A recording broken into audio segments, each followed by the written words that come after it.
I am here to do a book review for you guys today. The book that we're going to be talking about today is Divergent, and this is by Veronica Roth. It came out May 3rd, 2011, and it was published by Catherine Teagan Books. The genre is a dystopian and has 487 pages. This is the first book in the Divergent series, and if you like books like The Hunger Games, then I think you will really like this book.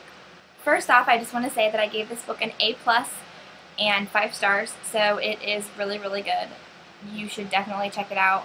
If that's all you watch of this video, then that's all you really need to watch, because this book is going to be one of the top YA sellers, I'm sure. Let's talk synopsis. First of all, I just want to say that the synopsis is very, very vague on the front flap. It can't really tell you anything without spoiling. But essentially, the world is divided into 5 factions. The first faction is candor, and to be candor means that you are honest. It means that you cannot tell a lie to anyone. The second faction is abnegation, and that means that you are selfless. You are always putting others before yourself. You don't think about anything about yourself. The third faction is the dauntless, and the dauntless are the bravest of all the people. They go around train jumping. They are the ones who are the soldiers and the fighters. They're crazy. The fourth faction is amity, which means the peaceful. And the fifth faction is the erudite, which means the intelligent. Those are the people who are always studying, always trying to learn things, and they're pretty much full of knowledge up here. Now, these 5 factions are generally banned from communicating with one another, besides in the necessary situations. And another thing is, if you are part of one faction, you're not required to have any of the other traits. So if you're part of candor, the honest, then you have to be completely honest all the time. But if you're not part of candor, you don't have to tell the truth at all.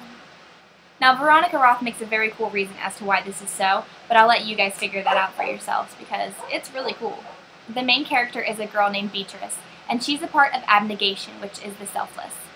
Now, every year there is an appointed day where everyone who is 16 years old, who has turned 16 years old already, will pick what faction they choose to be a part of. Now, since the factions don't really communicate with one another, if she chooses a faction that's not abnegation, she won't get to see her family anymore.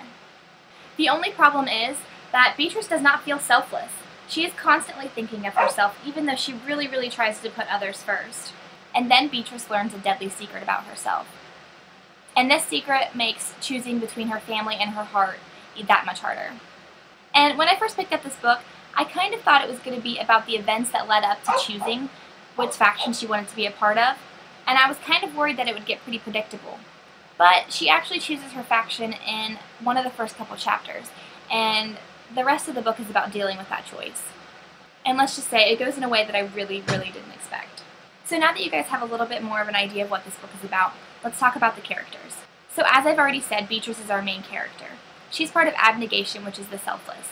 And I just want to say that Beatrice really reminded me of Katniss in this entire book. She was really, really strong, but she was one of those types of people who couldn't see it in herself. She was always putting herself down, but not in like a fishing for compliments kind of way. And it really allowed people to respect her, and they were just constantly looking at her like, what are you talking about? She was a really good main character, and I cannot wait to see where her story goes. The next main character is Four, and oh my gosh, I loved Four. If you read this book, I'm sure you loved Four as well. I don't know why, but I kept picturing the older werewolf from Teen Wolf on MTV, and he's hot, so that was pretty awesome.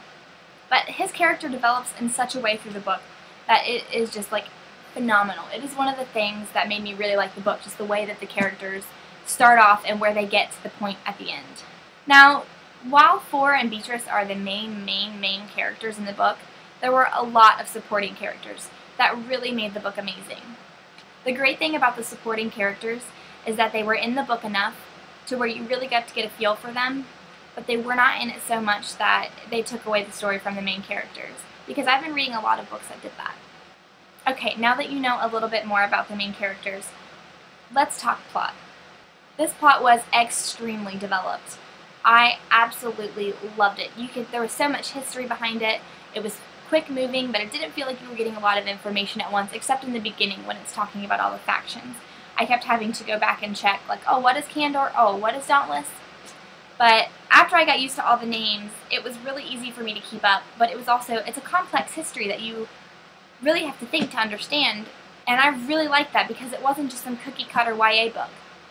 I don't really want to compare it with Harry Potter, but it was well thought out, just like Harry Potter was thought out. And I don't want to compare it with Hunger Games, really, but I had a really strong Hunger Games vibe the entire time I was reading it, and I think that's one of the things that made me just devour it.